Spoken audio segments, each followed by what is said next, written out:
এই দাঁড়াও, আমার কাছে টাকা আছে।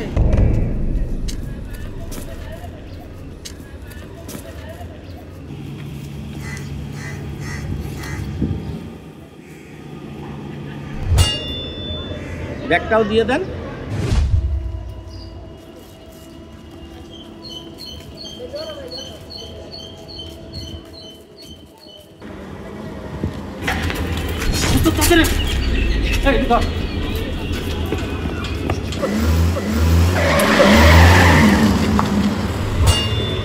আরে আপনি দেইকা হাঁটবেন না? আপনি একটু হইলেই তো গাড়ির তলে পড়ে মরে যাইতেন।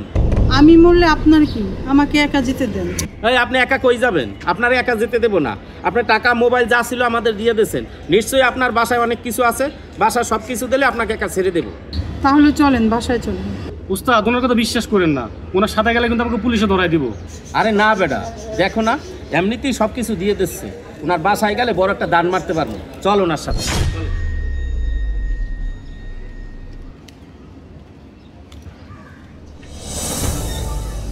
আসেন, ভিতরে আসেন।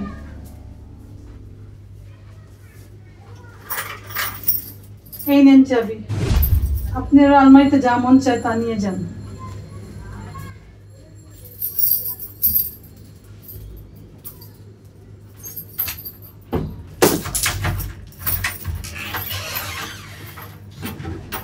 উস্তাদ কখন তো খুললে গেছে, টাকা পয়সা সোনা গহনার অভাব নাই, কিন্তু উস্তাদ লোমো কিও। উস্তাদ একটা গামছা পাইছি।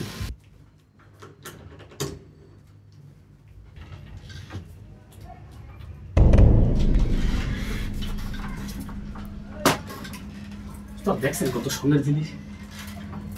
উস্তাদ যাই কম, আপনার দেখলে কিন্তু চোর ছিনতাইকারীর মতন মনে হয় না, দেখলে ভদ্রলোকের মতনই মনে হয়। আরে বেটা, মানুষে দেখা যাতে আমার ছিনতাইকারী মনে না করে, এই জন্য আমি ভদ্রলোক সাইজে ছিনতাই করি। উস্তাদ এটা মানে নতুন ফোন।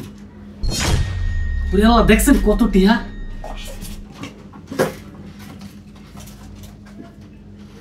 উস্তাদ একটা মাটির ব্যাগ, এটা লয়ে এলাম নাকি? আরে যেখানে যা আছে সব লই এলা, আর আমি কোথায় কি আছে একটু দেখি। আচ্ছা। এই আপনি কে? আমি কে? আচ্ছা তুমি কে? এটা আমাদের বাড়ি, আমার আম্মু কোথায়? আমি তোমার আম্মুর ফ্রেন্ড, তোমার আঙ্কেল হই। তোমার আম্মু আশ্রমে গেছে। সোহাগ, সোহাগ, কি অবস্থা? এই তাড়াতাড়ি এদিকে আসো।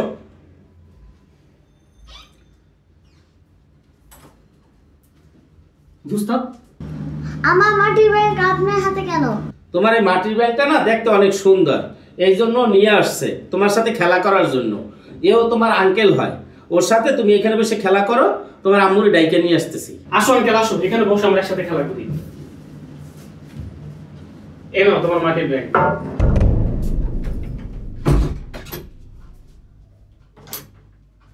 ম্যাডাম, ম্যাডাম দরজাটা খোলেন। কি ব্যাপার, আপনি আমাকে ডিস্টার্ব করতেছেন কেন? আপনাকে তো বলছি যান আর নিয়ে যান, আমাকে একা ছাড়েন। আরে স্কুল থেকে আপনার মেয়ে আসছে, আর আপনার হাতে এগুলো কি? ঘুমের ওষুধ। আরে এই ঘুমের ওষুধ খালি তো আপনি মহিলা যাবেন। আপনি রাস্তায় গাড়ির তলে পড়াতেছিলেন, আপনি এভাবে করতেছেন কেন? আপনি এদিকে দেন এগুলা।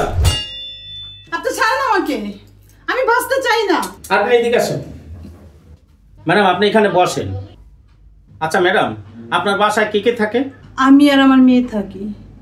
আমার হাজবেন্ড ছিল, ও এখন অন্য একটা মেয়েকে বিয়ে করে আমাকে ডিভোর্স দিয়ে দিছে। আমার এখন এই দুনিয়ার ভালো লাগে না, আমি বাঁচতে চাই না।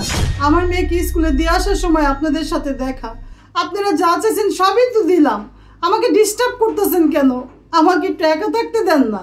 ম্যাডাম, মরে গেলেই সব কিছুর কি সমাধান হয়? আপনার মেয়েটার কথা একবারও ভাববেন না? আমরা চুরি ছিনতাই কেন করি জানেন? আমার বয়স যখন 5 বছর, তখন আমার বাবা তার সুখের জন্য আর একটা বিয়ে করে আলাদা হয়ে যায়। আমার মা, সেও তার সুখের জন্য আর একটা বিয়ে করে আলাদা হয়ে যায়। আমরা রাস্তায় থাকি। আমি যখন আমার বাবার বাসায় যাইতাম, সৎ মা আমাকে তাড়াইয়ে দিত। মার বাসায় গেলে নতুন বাবা তাড়াইয়ে দিত। আমার থাকার জায়গা হইল রাস্তায়। রাস্তায় থাইকা লেখাপড়া করতে পারি নাই, চুরি ছিনতাই করিয়া বড় হয়েছি। আমার সাথে যে ছেলেটা আছে না, ওর ওয়াইফ চলে গেছে, ও আমার সাথে ছিনতাই চুরি করে। আপনি যদি না থাকেন আপনার মেয়েটার কি হবে একবার চিন্তা করে দেখেন।